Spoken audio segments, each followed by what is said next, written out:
Bem-vindo à Toledo Med. Aqui, transformamos conteúdos complexos da medicina em aprendizado direto, estratégico e aplicável à prática clínica. Nossos resumos são focados nos temas mais cobrados do Revalida INEP e também do ENAMED, com raciocínio clínico e abordagem baseada nos principais protocolos. Sem enrolação, sem excesso de teoria desnecessária. A proposta é simples: acelerar sua aprovação e fortalecer sua base médica de verdade. Agora, vamos direto ao ponto.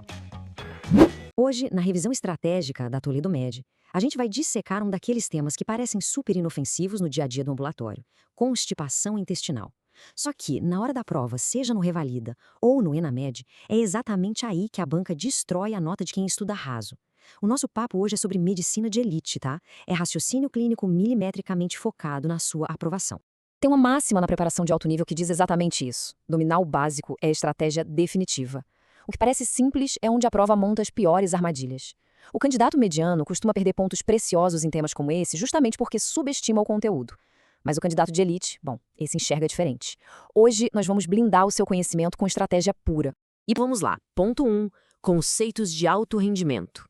Presta muita atenção nisso aqui. Na vida real, o paciente senta na sua frente e diz que está constipado simplesmente porque não vai ao banheiro todo santo dia. Certo, é uma percepção totalmente subjetiva, mas a banca não quer saber disso. Ela quer testar o seu domínio dos critérios de Roma. Uma frequência menor que 3 evacuações por semana é só um pedaço da história. A qualidade importa tanto quanto a frequência. Esforço excessivo para evacuar, fezes endurecidas ou fragmentadas, aquela sensação de esvaziamento incompleto. A prova vai tentar te confundir misturando a queixa subjetiva do paciente com o critério diagnóstico rígido. Não caia nessa. E só para a gente ter uma dimensão do tamanho do problema, guarda esse número: 15% da população geral sofre com a constipação. Beleza, mas o detalhe de ouro para a prova é que essa prevalência simplesmente dobra em pacientes acima de 60 anos. Ou seja, viu um idoso no enunciado da questão, o seu radar diagnóstico para constipação e as complicações dela já tem que apitar na mesma hora. Ponto 2. Etiologia. Aguda versus crônica. E olha, a linha do tempo é a sua maior aliada no raciocínio diagnóstico aqui. Essa divisão temporal muda absolutamente todo o jogo. A constipação aguda é aquela com menos de 4 semanas. E aqui, colega, o perigo é eminente. A gente está falando frequentemente de causas obstrutivas, como tumores e hérnias, ou causas medicamentosas. Já a crônica, arrastada por mais de 12 semanas, aponta para causas primárias ligadas à motilidade intestinal ou secundárias como doenças endócrinas e neurológicas. E convenhamos, confundir um quadro agudo obstrutivo com uma constipação funcional crônica é um atalho direto para a reprovação. E na vida real, um risco gigante para o seu paciente. Tópico 3. Sinais de alarme decisivos. Reduz a velocidade agora e foca aqui, porque o tom é de alerta máximo.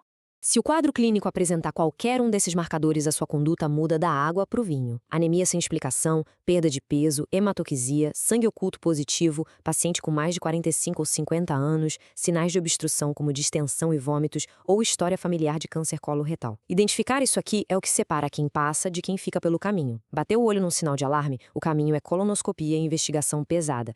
Nada de passar um laxantezinho e mandar o paciente para casa. Tópico 4. Algoritmo de investigação estratégica. Como é que a gente organiza o raciocínio na hora da pressão?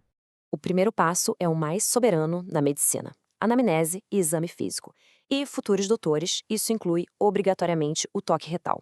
É até irônico, mas pular o toque retal é aquele erro amador clássico que faz o candidato perder o diagnóstico de uma fissura anal boba ou de uma impactação severa. Depois disso, o passo 2 é investigar e excluir sinais de alarme com exames laboratoriais básicos, checando a tireoide, glicemia, eletrólitos. Só então, no passo 3, se tudo isso estiver descartado, é que a gente parte para os testes fisiológicos, como a manometria anorretal ou o tempo de trânsito colônico. É um funil lógico muito elegante de se ver. 5.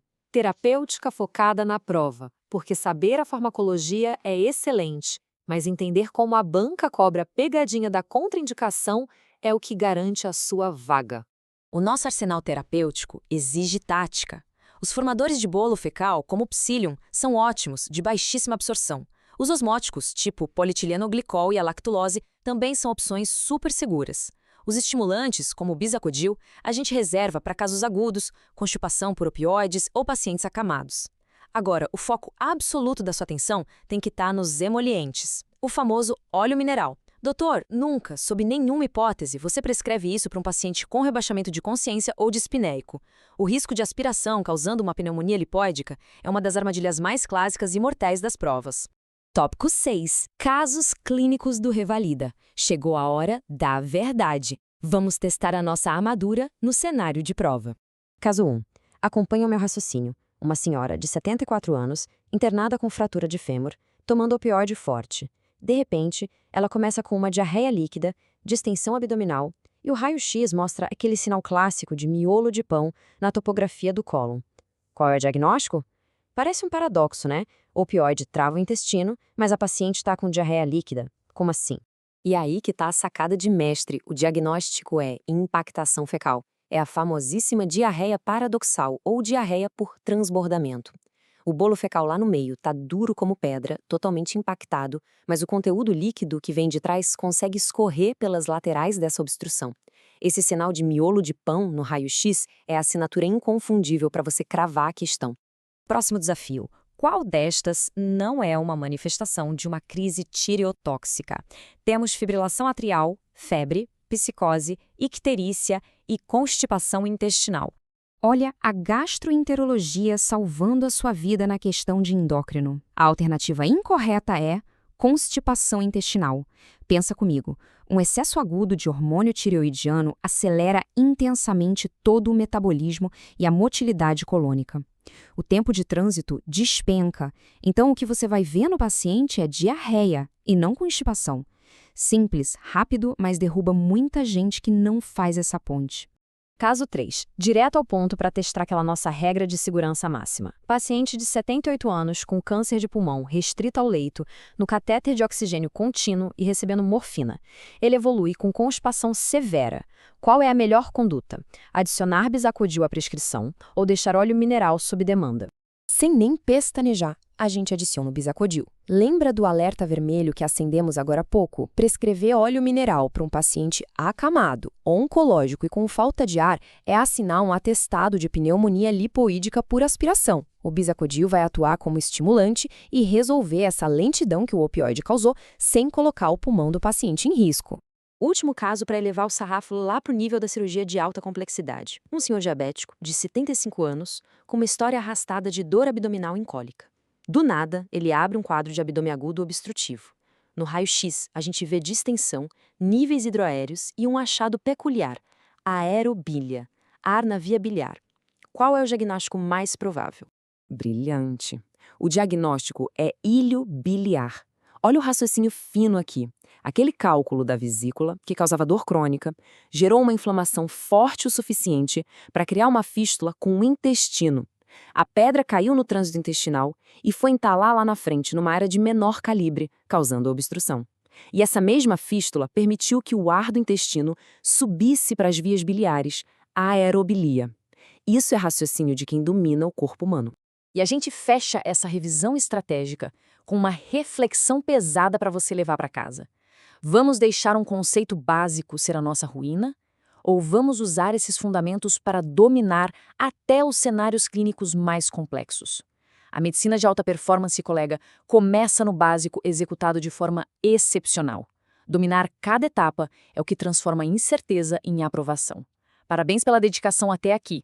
A gente se vê na nossa próxima revisão rumo à vitória. Até lá!